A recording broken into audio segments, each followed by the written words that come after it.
Bonjour, bien-aimés dans le Seigneur. Nous sommes arrivés vendredi, le dernier jour de la semaine concernant les enseignements. J'espère que ta semaine a été bénie et que nous avons commencé l'année sous la grâce de Dieu. Oh, Jésus est merveilleux. Ce matin, nous sommes en train de prendre Matthieu 16, les versets 1 jusqu'au verset 9. Les pharisiens et les sadducéens abordèrent Jésus pour l'éprouver, lui demandèrent de faire un signe venant du ciel. Jésus leur répondit, « Le soir, vous dites, il fera beau, car le ciel est rouge. Et le matin, il y aura de l'orage aujourd'hui, car le ciel est d'un rouge sombre. Vous savez discerner l'aspect du ciel et vous ne pouvez discerner les signes du temps. Une génération méchante et adultère demande un miracle. Une leur sera donnée d'autres miracles que celui de Jonas. » Puis il les quitta et s'en alla. Les disciples, en passant à l'autre côté, avaient oublié de prendre des pains. Jésus leur dit, « Gardez-vous avec soin du levain des pharisiens et des sadducéens. » Les disciples raisonnaient en eux-mêmes en disant, « C'est parce que nous n'avons pas pris des pains. » Jésus l'ayant connu dit, « Pourquoi raisonnez-vous en vous-même, gens de peu de foi, sur ce que vous n'avez pas pris de pain? Encore sans intelligence. Et ne vous rappelez plus les 5 pains, les 5000 hommes et combien de paniers vous avez remportés? Ni les pains des 4000 hommes et combien de corbeilles avez-vous emportés? » Je continue. Là, je suis au 11e. Comment ne comprenez-vous pas que ce n'est pas du sujet de pain que je vous ai parlé? Gardez-vous du levain des pharisiens et des sadducéens. Alors qu'il comprit que ce n'était pas du pain de levain qu'il avait dit de se garder, mais de l'enseignement des pharisiens et des sadducéens. Amen. Nous avons lu Matthieu 16, 1 à 12. Le Seigneur est merveilleux, n'est-ce pas? Ici, Jésus est en train de parler aux pharisiens qui l'éprouvent, qui lui demandent de faire un signe venant du ciel. Ils toujours sont en train de confronter le Seigneur en voulant savoir si le Seigneur est vraiment Dieu, si le Seigneur est vraiment Fils de Dieu, qu'il fasse des merveilles. Il leur dit, vous savez discerner, vous savez prévoir, vous savez dire que parce que le ciel est en train de sombrir, il va pleuvoir. Nombreux d'entre nous, nous sommes à mesure de faire la même chose. Ah, ce matin, apparemment, je vais être malade. Tu sais comment qualifier les choses. Apparemment, avant la fin de cette année, le monsieur Intel va changer, le président va faire ça. Nous savons prédire ce qui se passe autour de notre vie. Mais nous ne savons pas prédire les événements de Dieu. Vous voyez que la vie et la mort sont au pouvoir de la langue. Le Seigneur est en train de dire aux pharisiens, vous demandez un miracle, mais il ne vous sera plus donné le miracle que celui de Jonas. Qu'est-ce que cela veut dire?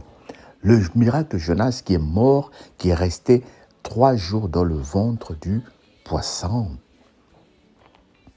Et c'est le même miracle de Jésus-Christ. C'est le seul miracle qu'il vous reste à voir. Vous allez voir le Fils de l'homme être crucifié. Il va être enterré, enseveli. Le 3e jour, il ressuscitera des morts. C'est ce que le Seigneur voulait leur expliquer. Bien-aimés, Dieu nous interpelle à travers ce message pour savoir discerner. Il dit, gardez-vous du pain des levain des pharisiens. Pourquoi? Il parle de la farine des pharisiens, c'est-à-dire la levure, lorsqu'on la met dans la pâte, elle est juste une petite et elle augmente. Qu'est-ce que cela veut dire? Il y a certaines croyances, c'était juste un problème. À cause des rêves que tu fais, à cause des croyances que tu as, tu commences à dramatiser les choses. Tu commences à t'écarter de la volonté de Dieu. Ça, tu sais les voir. Ah, s'il m'arrive ça, c'est peut-être à cause de ça. Mais tu ne sais pas voir de l'autre côté le mystère de Jésus-Christ qui est mort.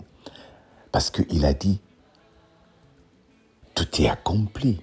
Bien-aimé, la même façon que tu sais discerner, moi apparemment, il y a quelqu'un qui veut me faire du mal. Moi apparemment, les choses ne marchent pas. Discerne aussi de la même façon que, oui, quand il y a apparemment un problème, il y a aussi le Dieu qui n'est pas apparemment, mais le Dieu de tout possible.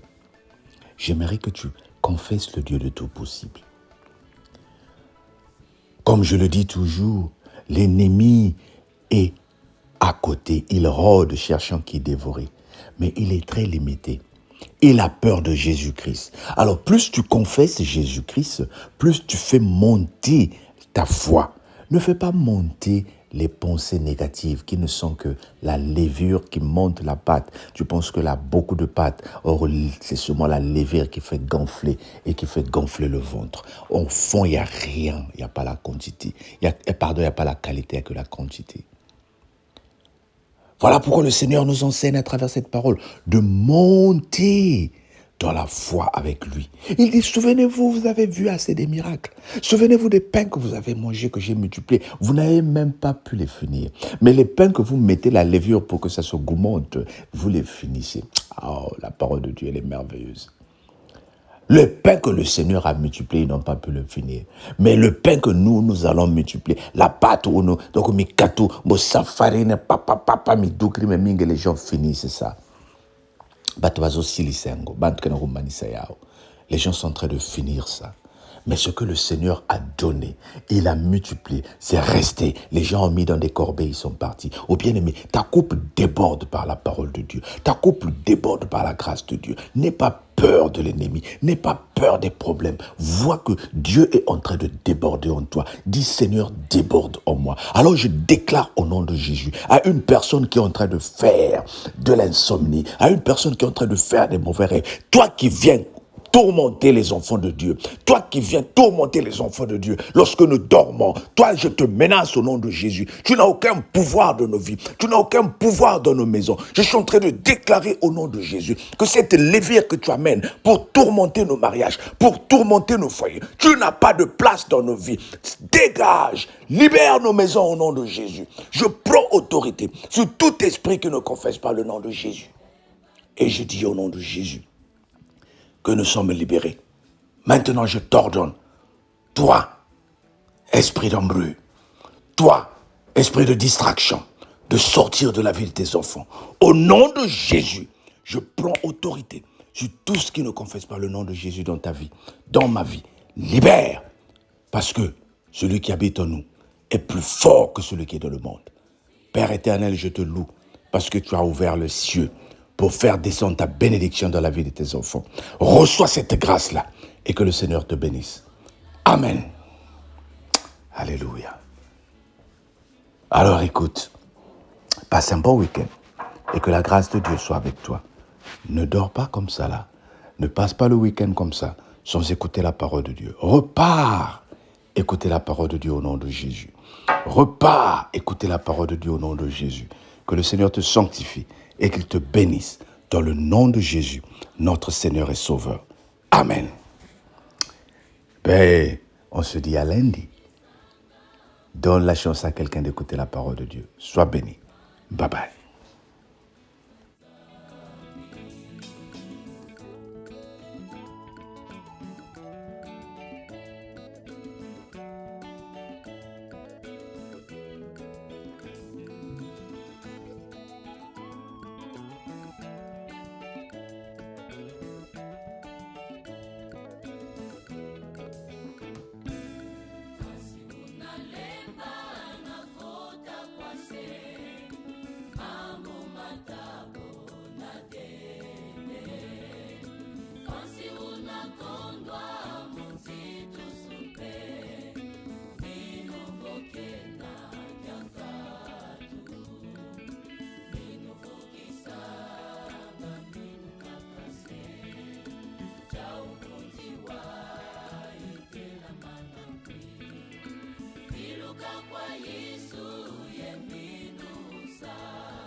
Babu